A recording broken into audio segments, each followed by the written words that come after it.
Saudara-saudara, saya di sini saya selalu bawa ilustrasi ya. Kemarin saya ulang tahun anniversary yang ke-33, kemudian anak-anak panti asuhan saya kasih hadiah ini. Ini frame ya, frame atau figur ya.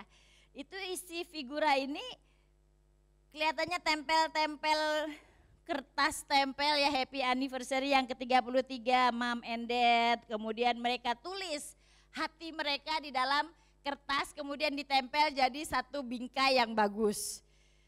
Bingkainya biasa aja, mungkin murah karena dari anak panti asuhan ya, jadi murah. Tetapi harga kata-kata di dalamnya sangat mahal, sangat berarti, sangat bernilai buat saya. Nah, setiap kita punya figur, ya kan, figura. Setiap kita punya bingkai. Nah, bingkai ini setiap hari saudara mau isi dengan apa? Kehidupan yang seperti apa? Ya kan? Kehidupan yang seperti apa? Kalau di dalam, ini kalimatnya bagus-bagus dari anak-anak saya, dari hati. Mereka merasa seperti siapa mom and dad, papi mami bagi saya. Jadi mereka pasti tulis yang bagus-bagus saudara, bener gak? Yang ditulis isinya pasti bagus-bagus, karena kalau yang ditulis jelek pasti tidak menyenangkan hati saya. Nah, figur kita atau figura kita itu harus diisi untuk sebuah kebahagiaan. Itu sebabnya selalu figura ini dipajang. Saudara lihat ada yang dipajang di sana ya, itu ada artinya, itu ada tujuannya. Kenapa kok Pak Paulus dengan nenek-nenek bawa radio? Pasti ada ceritanya. Apakah cerita itu baik atau tidak? Pasti yang baik. Karena kenapa baik? Karena supaya bisa memberkati orang lain. Jadi figura hidup kita yang kita harus isi setiap hari adalah figura tentang sesuatu yang baik. Sesuatu yang baik adalah keajaiban ya. Terima kasih Bu Devi buat lagunya. Hari ini kita betul-betul merasakan, memerlukan, membutuhkan keajaiban Tuhan dalam hidup kita. Loh Bu, keajaiban itu kan sesuatu yang apa ya, yang selalu kita harapkan setiap hari, benar gak? Jadi saudara paham ya, setiap hari kita harus isi keajaiban dalam figura kita. Nah, saudara, kita mengisi keajaiban dalam hidup kita setiap hari. Saudara, sebenarnya kita tidak berdoa, tidak berharap muluk-muluk kepada keajaiban setiap hari. Kemarin Pak Paulus menceritakan atau berkhotbah tentang kita mengalami keajaiban itu adalah sesuatu yang luar biasa. Ya kan? Kita mendapat keajaiban sesuatu yang bagus baru kita bilang wow ini amazing, luar biasa. Tapi kita lupa bahwa setiap hari kita sudah mengalami keajaiban dalam hidup kita. Setiap hari. Dari hal yang kecil. Kira-kira apa? Kita bangun pagi bisa mengangkat tangan, itu adalah kekuatan Tuhan, bukan kekuatan kita. Di luar pikiran kita, di luar kemampuan kita, kita mengangkat tangan, kita menyembah Tuhan, kita berdiri dari tempat tidur, kita jalan, itu adalah sebuah keajaiban. Jadi jangan berpikir keajaiban itu kalau ada uang yang banyak sekali, kalau saya dapat helikopter, kalau saya dapat sesuatu yang di luar pikiran saya. Loh, jangan di luar pikiran saudara. Saudara renungkan tiap hari bagaimana saudara hidup. Perbedaan antara orang yang mengalami mujizat dan tidak mengalami mujizat adalah rasa syukur. Ucapan syukur, bersyukur. Orang-orang yang mengalami mujizat adalah orang-orang yang selalu bersyukur kepada Tuhan. Mereka real, mereka nyata-nyata menyatakan bahwa Tuhan, aku mengalami keajaiban Tuhan. Tapi orang-orang yang mengalami keajaiban Tuhan, mujizat selalu ada di dalam dirinya yang sama, orang yang sama mengalami mujizat yang sama, dia tidak bersyukur kepada Tuhan karena dia tidak melihat kenyataan hidup. Dia menjalani kenyataan hidup, tapi dia menolak, dia tidak pernah bersyukur kepada Tuhan. Bedanya orang-orang yang mengalami keajaiban dan tidak mengalami keajaiban adalah ucapan syukurnya. Ada orang bangun pagi langsung puji Tuhan, terima kasih Tuhan, sampai nangis, sampai berlutut, sampai wow luar biasa hari ini saya bisa bangun. Tapi ada orang yang bangun dengan mujizat yang sama, biasa-biasa aja. Memang sudah begini ritme hidupnya, memang sudah begini. Bangun pagi, ya kan, jam 7 pasti udah seger bangun. Nanti malam jam 12, jam 10, jam 11, udah ngantuk tidur. Ini hal biasa. Keajaiban yang saudara alami dianggap biasa. Amin. Pada waktu kita menganggapnya sesuatu yang rutinitas, yang terjadi biasa saja, ini urusannya Tuhan, memang tanggung jawabnya Tuhan untuk membuat keajaiban bagi diri saya. Sehingga tidak ada ucapan syukur kepada Sang Penciptanya. Amin. Nah pagi ini saya mau kita belajar bagaimana kita harus bersyukur dan kepada siapa kita bersyukur. Kepada siapa? Siapa yang kita harus layak atau patut memberikan pujian, hormat dan syukur kita. Kita buka sama-sama di dalam Mazmur 139 ayat yang 14. Saya beri judul selalu bersyukur ya. Di situ dikatakan, aku bersyukur kepadamu oleh karena kejadianku dahsyat dan ajaib. Aku bersyukur kepadamu karena kejadianku dahsyat dan ajaib. Diulang lagi, ajaib yang engkau buat. Wow, saudara mesti tahu, mesti sadar siapa engkau, siapamu di sini. Dia nggak kelihatan sehingga kadang-kadang disepelekan oleh kita. Betul? Betul? Hadiratnya tidak pernah tidak pernah lalai di dalam kita, tetapi bagi kita semua disepelekan. Beda antara hadirat Tuhan dengan HP. Beda saudara, HP itu jangan sampai ketinggalan di rumah. HP itu kalau bisa di-charge, jangan sampai habis baterainya. HP itu kalau bisa jangan jatuh, jangan pecah, jangan sampai dia tidak ada karena dia begitu penting di dalam kehidupan kita. Betul atau tidak? Betul, HP ini lebih penting dari Tuhanmu. Amin saudara-saudara. Bagi orang-orang yang tidak bisa memahami kenyataan bahwa Allah ada dan mengatur segala sesuatunya, dia merasa biasa-biasa saja. Hidup ini biasa, ya kan? Biasa, saya punya berkat, saya punya makanan, saya hidup baik-baik karena saya kerja keras. Segala sesuatu yang datang di luar pikiran kita itu merupakan sebuah kebetulan saja. Kebetulan saja. Saudara, pagi ini Tuhan mengingatkan kepada kita bahwa segala sesuatu itu adalah kejadian yang dahsyat. Kejadian yang dahsyat. Saudara kena COVID terus sesak napas, emangnya bisa? Bisa dengan kekuatanmu sendiri? Gak bisa. Saudara, waktu saudara stroke kemudian tidak bisa angkat tangan, kemudian matanya turun atau kedap-kedip nggak karu-karuan, saudara bisa menghandle itu? Bisa saudara atur? Bisa saudara kontrol? Nggak bisa. Sedikit saja kekuatan yang ada pada kita itu datangnya berdasarkan keajaiban dan dahsyatnya Tuhan kita. Hanya Tuhan sajalah. Hanya Tuhan sajalah. Bagi mereka yang memikirkan segala sesuatu karena Tuhan, mereka adalah orang-orang yang hidupnya betul-betul bersyukur kepada Tuhan.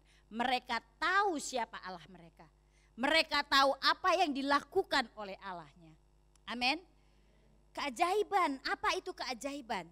Saya coba lihat di kamus, keajaiban adalah sesuatu yang terjadi di luar logika atau nalar yang kita tidak bisa pikirkan. Gak bisa dimasukkan dalam pikiran kita. Wong itu terjadi begitu aja. Amin. Kita tabrakan nih, jeger, harusnya kakinya patah gitu kan. Loh tiba-tiba kok bisa berdiri, berjalan tidak patah karena perlindungan Tuhan. Ya kan? Ini secara mata kenyataannya harusnya hancur nih. Kok gak hancur ya? Ini mestinya mobil truk tadi nabrak kita, kok kita tidak ditabrak ya? Sesuatu yang tidak bisa diperhitungkan di dalam otak kita. sesuatu yang gak bisa dipikirkan oleh kita, tapi itu terjadi. Itu yang namanya sebuah keajaiban. Saya gak pernah pingin punya helikopter ya. Di mana mau taruh helikopter, garasinya gak ada. Siapa juga supirnya, kan gak ada. Bang Rudi belum bisa tuh nyetir helikopter, ya kan? Saya heran-heran. Tiba-tiba Tuhan kasih helikopter, alhamdulillah, puji Tuhan, puji Tuhan. Amin. Sesuatu yang di luar pemikiran kita. Haleluya. Terima kasih Pak Rudi ya buat sesuatu yang saya tidak pernah pikirkan. Haleluya. Amin. Belum helikopternya Bu. Alphard dulu Bu. Amin. Haleluya. Ajaib yang kau buat. Jangan yang besar-besar muluk-muluk. Hari ini saya bisa berdiri, bisa berbicara dengan keadaan yang baik-baik saja. Tangan saya masih bisa bergerak dengan baik, masih bisa ke kiri, ke kanan. Saya masih melihat dengan baik. Semua oleh karena dahsyat perbuatan Tuhan dalam diriku. Amin. Sadarilah bahwa Allah itu nyata. Perbuatan nyata. Hidupmu juga nyata. Hidupmu itu enggak palsu. Hidupmu bukan panggung sandiwara. Hidupmu bukan sinetron. Amin. Saya bawa di sini. Hidupmu itu luar biasa. Ini bunga cantik saya beli nih. Berapa tuh harganya? Ini enggak perlu dibeli, dia tumbuh sendiri. Bedanya antara orang-orang yang palsu, ini kan plastik. Jadi ini palsu, ini imitasi. Dia gak bakal bertumbuh, dia begini aja. Bosen, bete. Ya kan, bener gak? Gak ada perubahan. Mau sampai kiamat pun dia begini. Dia diciptakan begini, ya begini. Saya gak siram, saya gak kasih makan, gak diapa-apain, ya dia tetap begini. Tetapi yang ini beda. Ini hidup, dia real, dia nyata, dia benar-benar hidup. Ya, walaupun kayak plastik, bagus banget ini. Dia dikasih makan, dia hidup. Dia disiram, dia bertumbuh. Dia bertumbuh. Enggak diapa-apain sama saudara, dibiarin aja gitu kena hujan. Apalagi kalau dirawat itu lebih baik lagi, ya kan? Seharusnya dirawat supaya bagus. Nah, dia bertumbuh, dia real, dia bisa berbuah. Saudara perhatikan bagaimana bunga ini nanti berbunga dan berbuah. Bertumbuh menjadi besar, kemarin potnya kosong, sekarang ada isinya. Ada yang menanam, ada yang membuang benih di dalam sini. Nggak mungkin tanah tok dengan batu tok bisa tumbuh. Ada seseorang yang kejadiannya dahsyat membuat Anda menjadi ada hari ini. Dan diharapkan Anda akan bertumbuh. Diharapkan Anda harus hidup. Karena kalau Anda mati, Anda tidak lagi mengalami keajaiban Tuhan. Udah mati kok. Kalau mati Anda kembali ke dalam kubur. Dikubur menjadi tanah. Amin. Jadi saudara, hidup saudara atau bingkai hidup saudara itu palsu atau nyata.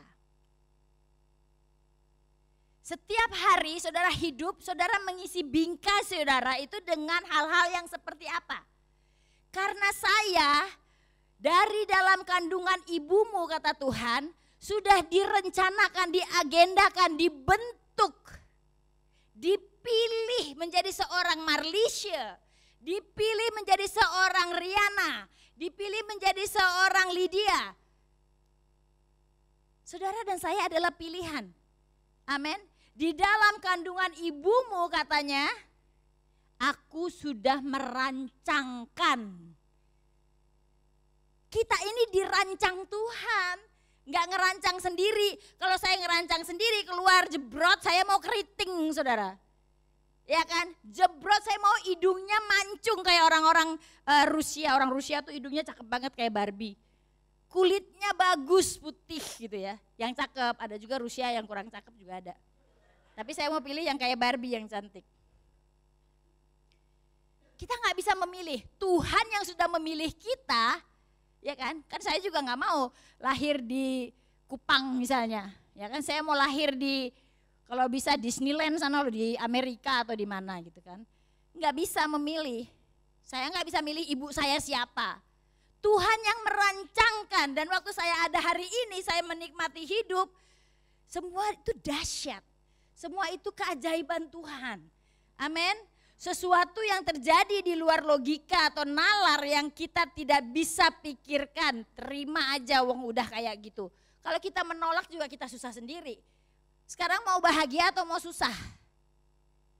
Saudara yang mau bahagia adalah saudara yang menghadapi atau melihat kehidupan ini real, nyata gitu loh.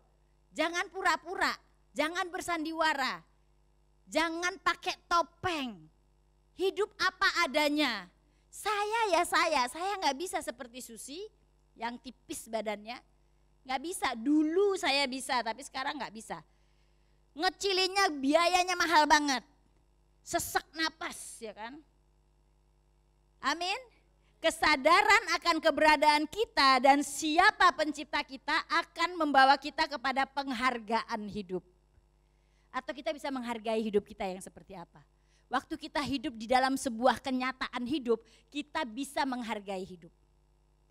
Bagi saudara-saudara yang tidak bisa menghargai hidup karena memang saudara merasa tidak ada keajaiban. Ini terjadi begitu saja. Tidak ada keajaiban. Hidup baru bisa dihargai pada saat kita sekarat, hampir mati. Betul gak? Saya setuju dengan itu. Kita kalau terbentur, kita kalau susah, kita kalau sudah sekarat sakit, tidak lagi ada pertolongan seolah-olah dari manapun, uang kita tidak bisa menyembuhkan kita, uang kita tidak bisa memberikan solusi, uang kita tidak bisa berbuat apa-apa, di situ kita baru celik matanya. Ternyata uangku nggak bisa buat apa-apa. Waktu kita sesak napas, COVID di ruang isolasi, uangmu bisa apa? Nggak bisa nolong saudara. Amin? Nggak bisa nolong kita. Waktu kita sekarat, kita mau mati, siapa yang bisa tolong? Harta kita? Ketenaran kita? Kedudukan kita? Tidak ada yang bisa tolong. Hanya Tuhan sajalah. Kalau jam saya rusak, saya pergi ke tukang jam untuk dibenerin. Mungkin saya bisa kotak-katik, tapi malah tambah rusak. Bisa bongkar, nggak bisa pasang seperti semula. Itu aja jam ya, alat. Lah sekarang kalau tubuh saya rusak, saya harus kemana? Kepada penciptanya dong. Amin. Itu urat-urat kan kecil-kecil banyak benar. Salah kepotong aja gimana coba langsung mengsleh. Yang tahu hanya penciptanya, Tuhan sajalah. Nah di sini Tuhan coba untuk memberitahukan kepada kita atau menyadarkan kita bahwa kita ini harus hidup dalam dunia yang nyata. Jangan pura-pura tidak tahu bahwa kehidupan ini dahsyat dan ajaib. Kalau kita sudah menyadari itu, kita akan naikkan pujian syukur kita kepada Tuhan. Setuju dengan saya? Saya yakin orang-orang yang penuh dengan ucapan syukur adalah orang-orang yang percaya kepada Tuhan dengan nyata dan hubungannya dengan Tuhan begitu dekat. Melekat katanya. Orang-orang yang selalu bersyukur. Lah, terus maksudnya apalagi mengisi bingkai itu? Pertama adalah bersyukur. Ucapan syukur memahami dunia nyata bahwa ada Allah, ada dirimu. Dan semua kejadiannya itu adalah dahsyat. Yang kedua apa? Amsal 3 ayat 1 sampai 18.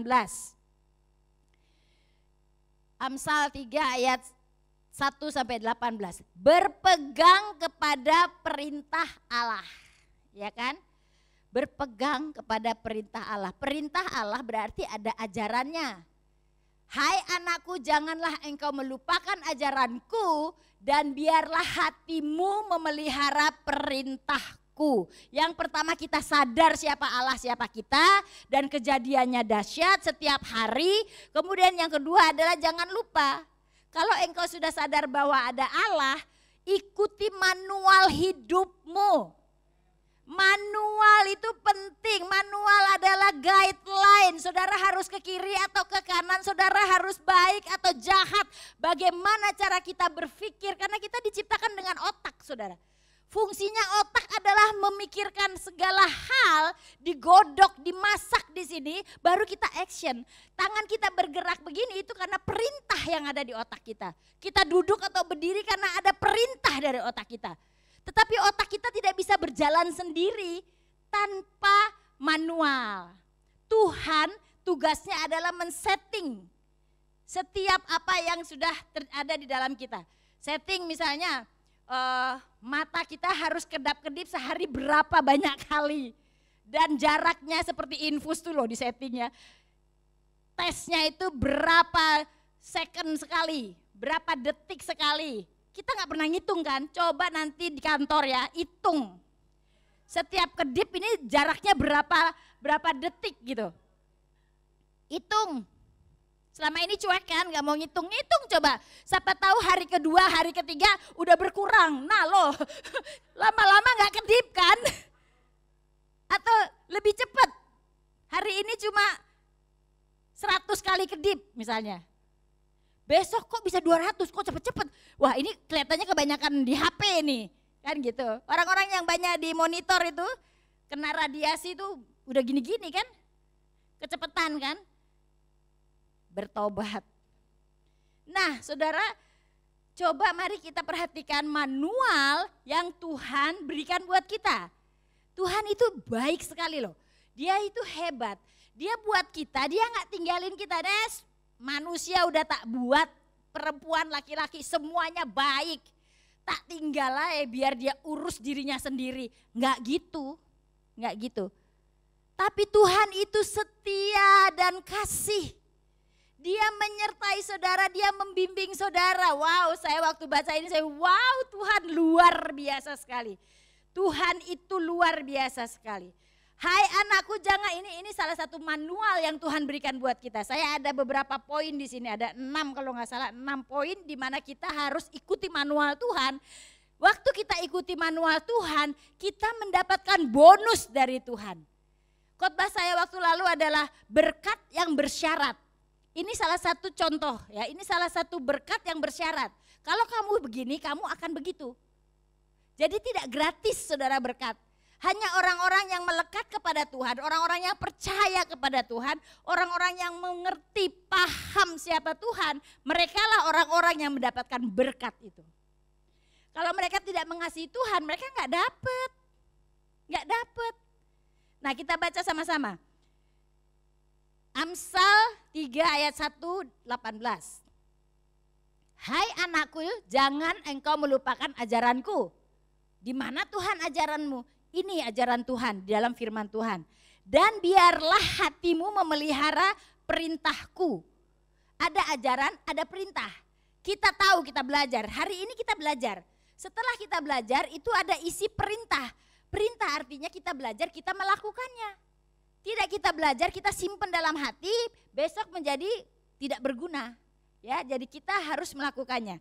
Yang kedua adalah karena panjang umur dan lanjut usia serta sejahtera akan ditambahkan kepadamu. Perhatikan baik-baik nih. Kalau kita menyimpan kebenaran Allah dalam hati kita, ya kan? Tuhan bilang itu apa? Waktu ajaranku dan memelihara perintahku, maka apa saudara? Panjang umur dan sejahtera menjadi milikmu. Bukankah itu yang kita inginkan dalam hidup ini? Kita mau hidup kita bahagia, kita mau kita sejahtera, kita mau panjang umur. Siapa yang mau cepat mati? Gak ada. Tuhan bilang kalau kamu memelihara perintahku dan melakukannya dan memperhatikan pengajaran-pengajaran yang ada di firman Tuhan, maka engkau akan menjadi orang yang berbahagia dan panjang umurnya. Saya mau panjang umur, saya nggak mau pendek umur. Itu nomor 1. Yang kedua adalah ayatnya yang ketiga. Janganlah kiranya kasih dan setia meninggalkan engkau. Kalungkanlah itu pada lehermu, tuliskanlah itu pada loh hatimu. Apa maksudnya? Kasih kasih dan setia selalu menyertaimu. Kenapa kok di leher? Karena leher itu dekat dengan hati, saudara. Perkaranya adalah hati, saudara. Waktu saudara punya kasih, keluarlah kasih itu dari hati. Kok nggak ditulis gelang? Gelang kan dekat dengan tangan. Enggak. Dekat dengan hati, hendaklah kasihmu itu ada di dalam hatimu, artinya keluar ikhlas tulus dari dalam hati. Amin. Amin. Kasih dan setia di dalam hatimu, ketulusan dan kemurnianmu keluar dari dalam hatimu. Kemarin siapa Pak Rudi berkhotbah tentang orang-orang yang sudah dewasa di dalam Tuhan itu seperti emas. Biar diapain aja dia nggak bakal luntur, saudara. Emas muncul, walaupun emas cuma sedikit sekali. Segores aja, ya kan? Ya namanya tetap emas. Terus kalau emasnya cuma sedikit, apa dia bisa berubah? Ya juga enggak. Yang namanya emas ya emas. Ketulusan hatimu, kasihmu harus ditunjukkan. Harus keluar dari dalam hatimu. Amin. Emas itu harus benar-benar murni menjadi emas. Bukan emas imitasi. Ada emas imitasi. Benar, dipoles emas ternyata dia enggak beneran emas. Lama-lama dia akan luntur. Apalagi ditaruh di api jadi hitam, saudara. Pernah punya pengalaman itu ya. Emas yang tidak murni atau imitasi itu akan luntur. Apa yang bisa membuat kasih di dalam hati kita atau ketulusan kita di dalam hati menjadi luntur? Tantangan, ya kan? Kesulitan hidup, ketidakpahaman kita kepada Kristus bisa luntur. Itu sebabnya di awal tadi Tuhan bilang harus paham betul tentang siapa penciptamu. Paham betul dengan siapa yang selalu melakukan keajaiban yang dahsyat setiap hari. Supaya kita kuat, kita tidak luntur. Kasih dan kesetiaan kita harus kuat. Amin. Maka engkau akan dikasihi dan dihargai. Ayat 4 saudara. Wow, Stefanus waktu meninggal itu kan, waktu mati itu dia satu-satunya orang yang katanya masuk surga itu Tuhan Yesus berdiri kan. Benar nggak? Itu Tuhan mengasihi dan menghargai dia. Saya mau begitu. Oh my God, saya bilang kalau saya mati gitu ya, terus masuk ketemu Tuhan Yesus, saya nggak perlu lagi dihakimi bla bla bla, ini kamu ini saya lihat dulu bukunya. Saya nggak mau. Setiap hari saya mengisi figura saya dengan kebaikan, figura saya dengan ketulusan, dengan kasih, dengan keajaiban, dengan kedahsyatan. Saya mau waktu saya berdiri di hadapan Tuhan, Tuhan berdiri dan katakan sabaslah anakku yang setia. Kerinduan saya. Dan kalau saudara memiliki kerinduan seperti itu, setiap hari saudara harus memperhatikan bagaimana cara engkau hidup dan melukis figuramu dengan cara yang engkau jalani. Amin. Ayat 4 katakan, maka engkau akan mendapat kasih dan penghargaan dalam pandangan Allah serta manusia. Wow. Dihargai Allah. Imagine itu ya, bayangkan, ini enggak sinetron loh. Kalau kita dihargai Allah, dikasihi Allah, itu dahsyat. Amin. Dahsyat apa yang terjadi pada diriku. Saya kemana-mana dilihat orang seperti figura ini. Orang datang lihat, wow keren. Karena ada story, ada ceritanya. Ada sejarahnya kenapa ini dipajang. Saudara saya ini dipajang di mana-mana. Figura ini dipajang di mana-mana. Siapapun boleh lihat. Mereka melihat hidup kita. Gaya hidup kita. Apakah kita diberkati atau tidak? Dikasihi Tuhan atau tidak? Dihargai Tuhan atau tidak? Kita gak tunggu mati baru dihargai. Hari ini waktu kita mengisi kebaikan dengan keajaiban Tuhan. Hidup melekat. Tuhan sudah menghargai kita. Apa yang tidak pernah kita pikirkan diberikan Tuhan. Amin. Belum minta Tuhan sudah kasih. Luar biasa. Lanjut. Pertama, panjang umur sejahtera. Kedua, dikasihi dan dihargai. Ayatnya ke-6. Akuilah dia dalam segala lakumu, maka ia akan meluruskan jalanmu. Jangan engkau menganggap dirimu sendiri bijak, takutlah akan Tuhan dan jauhilah kejahatan. Percaya kepada Tuhan, yang tadi saya bilang hanya Tuhan sajalah. Kita nggak mampu, kita nggak bisa kontrol hidup kita, tapi Tuhan bisa. Dan memang Tuhan yang melakukan semuanya ini. Itu sebabnya kita harus bisa percaya kepada Tuhan. Percaya kepada Tuhan, akuilah dia dalam segala lakumu. Apa maksudnya? Cerminkan bahwa ada Kristus di dalam setiap pergerakan kita, cara pikir kita ada Tuhan. Akui dia dalam setiap lakumu. Kemana-mana ada Tuhan di dalam hidup kita.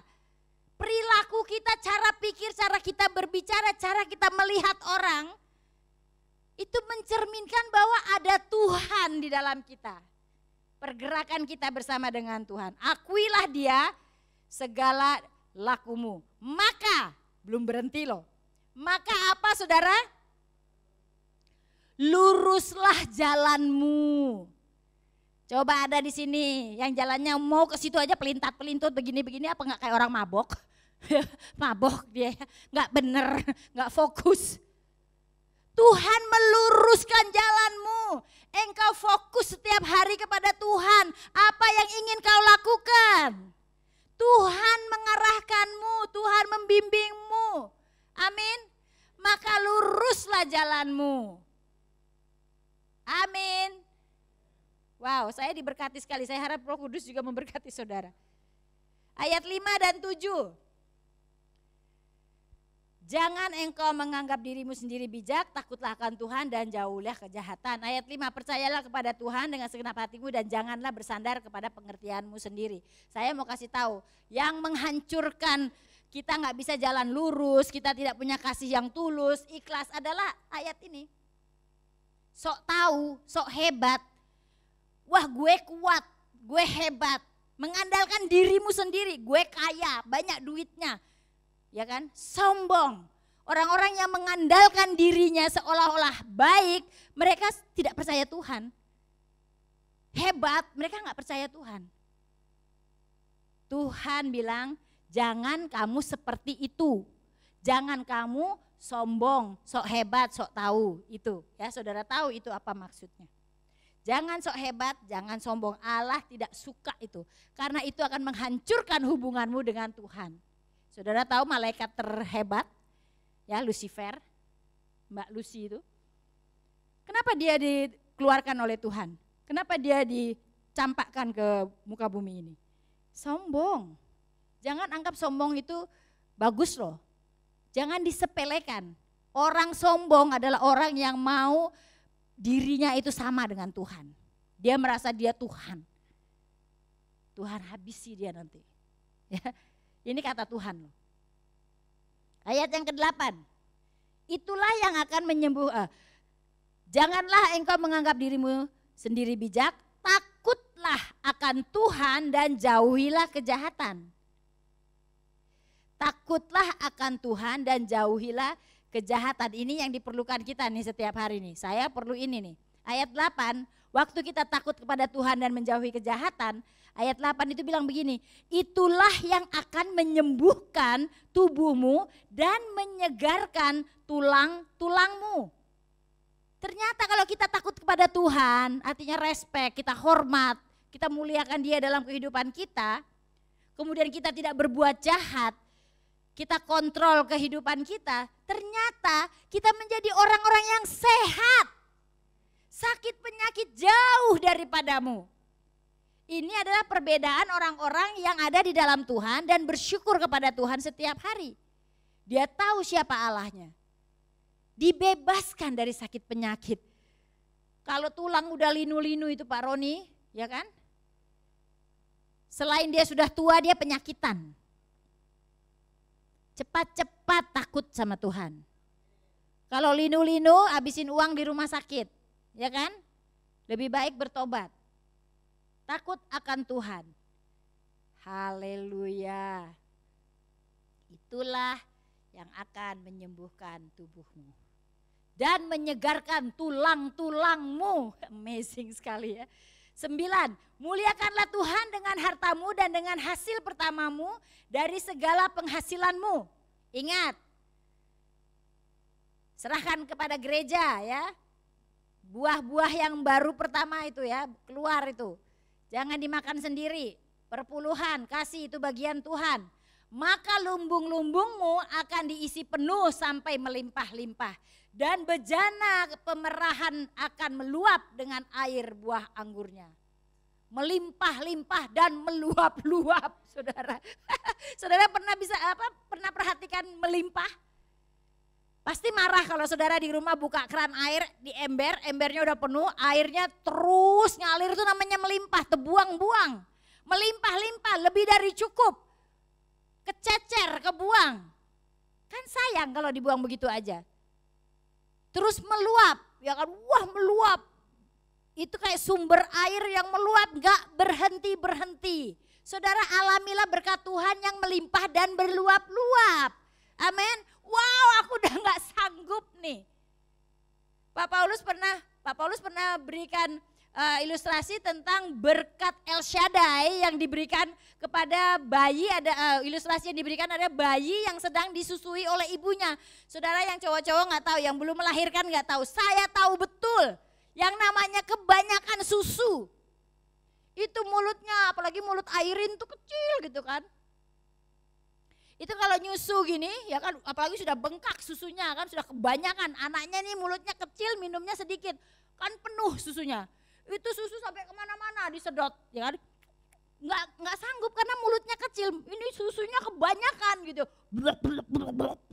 sampai seperti itu gitu, penuh, melimpah. Itu yang namanya El Shaddai kata Pak Paulus kan. Melimpah, air susunya melimpah banyak sampai kemana-mana ke leher-leher. Harus dikasih lemek itu supaya nggak tumpah kemana-mana. Melimpah, luar biasa. Waktu ada kelimpahan dalam air susu, hati ibu itu wow luar biasa. Hati ibu bersuka cita, gembira, bahagia karena anaknya minum susu nggak kekurangan. Nggak kekurangan saudara. Sampai disimpan di botol. Kapan saja dia mau minum cekoi kasih minum ya. Sampai gemuk-gemuk. Melimpah. Tidak kekurangan. Meluap-luap. Wah, apalagi meluap tuh ya. Yang kata Tuhan meluap, sumber air yang terus kayak air mancur itu terus keluar terus. Mau diapain? Panggil tetangga-tetangga, ambil ini air. Panggil anak-anak panti asuhan, ayo kita makan rame-rame, habisin. Karena meluap, melimpah-limpah. Amin. Amin. Hebatnya Allah kita, amin. Hebatnya Allah kita. Ayat yang ke-14. Karena keuntungannya melebihi keuntungan perak dan hasilnya melebihi emas. Ia lebih berharga daripada permata. Apapun yang kau inginkan tidak dapat menyamainya. Artinya apa saja yang kita pernah alami, kita inginkan, kita dapatkan, gak pernah menyamainya. Umur panjang ada di tangan kananmu, di tangan kirimu kekayaan dan kehormatan. Ia menjadi pohon kehidupan bagi orang yang memegangnya. Siapa yang berpegang padanya akan disebut berbahagia. Haleluya. Wow. Enak ya kalau baca ya. Janji-janji Tuhan ya. Berkat-berkat Tuhan yang luar biasa. Tapi mari kita menerapkannya dalam kehidupan kita. Kita tulis di dalam figura kita ini. Hal-hal yang baik. Ayat-ayat atau firman Tuhan, ajaran perintah Tuhan ditulis yang baik di dalam hidup kita dan kita melakukannya berdasarkan pemimpin dipimpin oleh Tuhan, kepemimpinan Tuhan. Amin. Pertolonganmu, kekuatan dan perlindungan hanya ada pada Tuhan. Jangan bergantung atau mengandalkan manusia, Tuhan bilang. Masih banyak lagi apa yang Tuhan ajarkan dan perintahkan untuk kita lakukan. Sering-seringlah baca firman Tuhan. Gali firman Tuhan. Minta Roh Kudus untuk mengurapi kita. Supaya kita mengerti. Kadang kita baca kita kagak mengerti, benar gak? Lewat aja kita gak ngerti. Berdoa waktu saudara baca firman Tuhan. Tuhan akan tunjukkan ayat-ayat atau ajaran-ajaran perintah-perintah Tuhan yang memberi kekuatan kepada kita. Amin. Itu yang penting. Kita mau supaya kita bahagia, benar nggak? Nggak ada orang yang mau dia nggak bahagia. Semua mau bahagia. Firman Tuhan ini adalah manual hidup kita. Mari kita lakukan firman Tuhan pagi ini. Amin. Saudara mau damai sejahtera dalam rumah tanggamu, tidak ada pertengkaran. Tapi bukan nggak bisa, pasti aja ada pertengkaran. Jangan takut, Tuhan menyertaimu. Nomor 1 tadi katakan apa? Sadar bahwa ada Allah bersamamu. Kejadiannya dahsyat. Apa maksudnya? Waktu kita lemah dia memberikan kekuatan. Itu dahsyat. Saya suka burung Raja Wali ya. Kita akan nyanyikan lagu ini. Burung Raja Wali, saudara perhatikan. Bagaimana dia terbang gitu kan. Dia tenang dan tantangan seekor burung Raja Wali adalah badai. Tapi di tengah badai itu dia bisa asik. Saya share di Facebook ya kapan hari 2 hari lalu dan saya terus lihat, saya ikut nyanyi, saya lihat bagaimana burung itu begitu tenang sekali. Jadilah seperti Raja Wali. Badai kiri kanan, taufan, gejolak hidup dan lain sebagainya, jangan takut. Waktu kita percaya Tuhan, kita menjadi orang-orang yang tenang di dalam badai. Amin. Mari kita bangkit berdiri, kita nyanyikan pujian ini. Pertolonganmu di tempat maha tinggi. Bapak Ibu pemirsa yang ada di rumah, percayalah. Apapun keadaanmu, apapun kondisimu, apapun yang sedang engkau alami. Pergumulan, sakit, penyakit, apapun yang ada di luar pikiran saudara. Gak mungkin Tuhan, gak mungkin Tuhan. Impossible ya kan. Tuhan sanggup. Percaya kepada Tuhan. Percaya kepada Tuhan. Setiap hari adalah keajaiban. Mari kita angkat tangan kita serahkan hidup kepada Tuhan. Kita nyanyikan pujian ini. Haleluya, haleluya. Pak Vinus. Haleluya.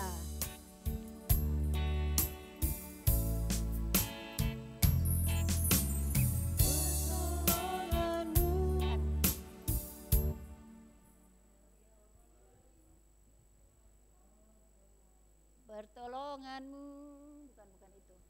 Sebentar. Iya. Haleluya, haleluya. Mari kita serahkan hidup kepada Tuhan. Saudara-saudara yang sakit, saudara-saudara Pak Vinus yang linknya saya di WA. Ya itu.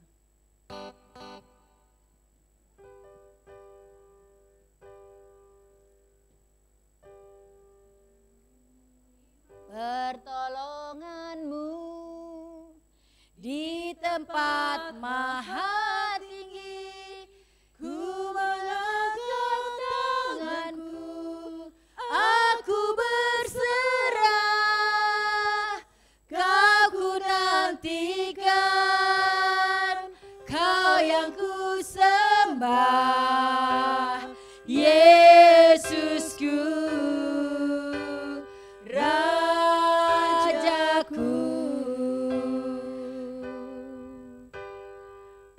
Pertolonganmu di tempat maha tinggi, ku mengangkat tanganku, aku berserah, kau ku nantikan, kau yang ku sembah, Yesusku.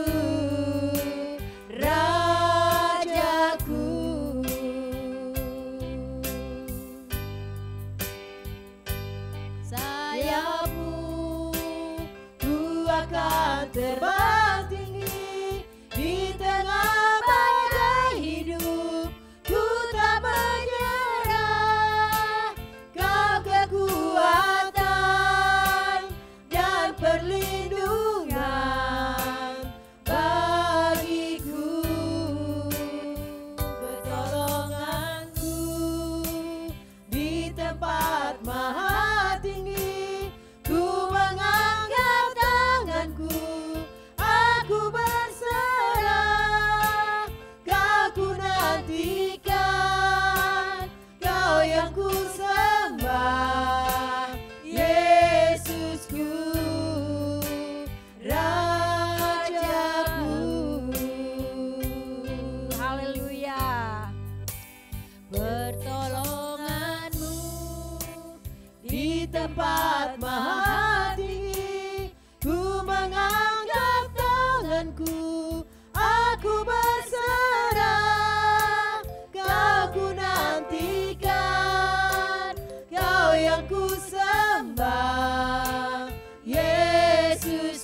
buat sahabat-sahabat kita yang ada di rumah.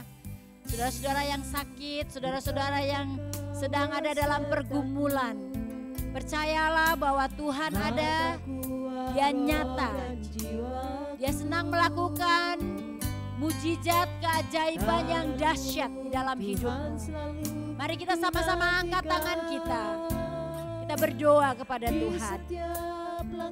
Saya minta Pak Roni akan berdoa buat para pemirsa. Haleluya Yesus. Terima kasih Tuhan. Terbang tinggi di tengah badai hidup, ku tak menyerah. Mari saudara kita satu hati. Kita percaya bahwa pertolongan kita hanya datang dari Tuhan. Pertolonganku. Firman Tuhan yang telah mengajarkan kita untuk kita tetap percaya kepada Tuhan, berharap kepada Tuhan, mengikuti kehendak Tuhan. Haleluya. Kau yang ku sembah, Yesusku, Rajaku. Bapa, di dalam nama Tuhan Yesus, kami telah mendengarkan firman-Mu Tuhan. Firman yang menguatkan kami, firman yang memberkati kami Tuhan. Terima kasih Bapa buat kebenaran firman-Mu Tuhan. Hari ini kami merasa benar-benar Tuhan mendapatkan sebuah pengwayuan dari Tuhan, mendapatkan kekuatan iman Tuhan melalui firman-Mu.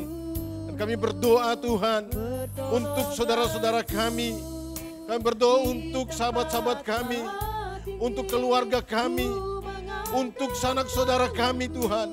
Mereka yang sedang mengalami masalah, mereka yang sedang membutuhkan pertolongan Tuhan, mereka yang sedang membutuhkan keajaiban Tuhan, mereka membutuhkan lawatan Tuhan. Bapak berdoa dalam nama Yesus Tuhan, kepada Tuhan yang menciptakan langit dan bumi, Tuhan yang mendesain manusia, Tuhan yang ajaib. Hari ini Tuhan nyatakan keajaiban-Mu Tuhan. Yang sakit disembuhkan dalam nama Yesus. Segala sakit penyakit disembuhkan. Baik penyakit apapun Tuhan, disembuhkan oleh kuasa darah Yesus Kristus. Mereka yang membutuhkan terobosan keuangan, yang membutuhkan berkat dan lawatan Tuhan, Tuhan tolong Bapak campur tangan Tuhan nyata atas setiap mereka Tuhan. Semua pemirsa yang sedang menantikan keajaiban Tuhan, Tuhan lawat, Tuhan jamah dimanapun mereka berada, di rumah, di tempat pekerjaan, di perusahaan, di pabrik, di jalan. Tuhan Engkau jamah, Engkau lawat di dalam nama Yesus Tuhan. Di dalam nama Yesus Tuhan, ada keajaiban Tuhan yang terjadi. Terima kasih Bapak. Terima kasih Tuhan. Kami berdoa buat setiap kami yang ada di studio. Semua staf Mercy Indonesia yang ada di pusat, yang ada di daerah, yang membutuhkan lawatan Tuhan, yang membutuhkan kesembuhan, kesehatan dari Tuhan. Tuhan nyatakan kuasa-Mu di dalam nama Yesus Tuhan. Kami memberkati pula setiap pelayanan kami Tuhan. Pelayanan Mercy Indonesia, pelayanan bedah gereja, CPCPS, Panti Asuhan, LKSA. Kami memberkati semua bagian pelayanan kami, pelayanan penjara ABH, SPPT, Sekolah Pengembangan Pelayanan Terpadu. Tuhan, kami memberkati pelayanan ini Bapa. Biarlah pelayanan menjadi berkat, menjadi dampak bagi banyak orang di dalam nama Yesus. Terkhusus kami memberkati kedua pimpinan kami, Pak Paulus dan Ibu Madise Tuhan. Keluarga, anak dan mantu, Tuhan memberkati di dalam nama Yesus Tuhan. Tuhan memberkati, berikan hikmat, kesehatan, kekuatan dalam memimpin akan yayasan ini. Tuhan memberkati semua manajer, semua koordinator, semua staf diberkati di dalam nama Yesus Tuhan. Terpuji-pujilah Bapa di surga. Apapun yang akan kami kerjakan hari ini Tuhan buat berhasil. Kami mohon campur tangan Tuhan di dalam nama Yesus. Tutup bungkus kami dengan kuasa-Mu, tutup bungkus kami dengan kemuliaan-Mu. Kami menolak setiap kegagalan, menolak setiap kecelakaan, menolak setiap penyakit di dalam nama Tuhan Yesus Kristus. Tuhan, pagari kami, proteksi kami Tuhan dengan darah dan kemuliaan-Mu Tuhan. Terima kasih Bapa di surga. Terima kasih buat firman Tuhan. Dan terima kasih buat lawatan Tuhan atas kami dan semua para pendengar, para pemirsa kami. Di dalam nama Tuhan Yesus kami berdoa dan bersyukur. Haleluya. Amin. Baik, puji Tuhan.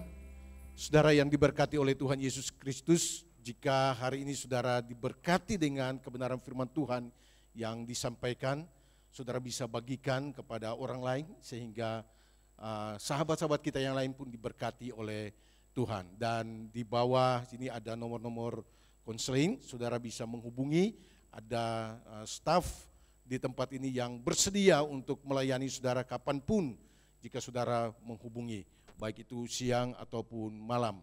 Karena Tuhan memberkati, tetap sehat, jaga kesehatan, sampai jumpa pada besok di Making Life Better. Tuhan memberkati. Shalom.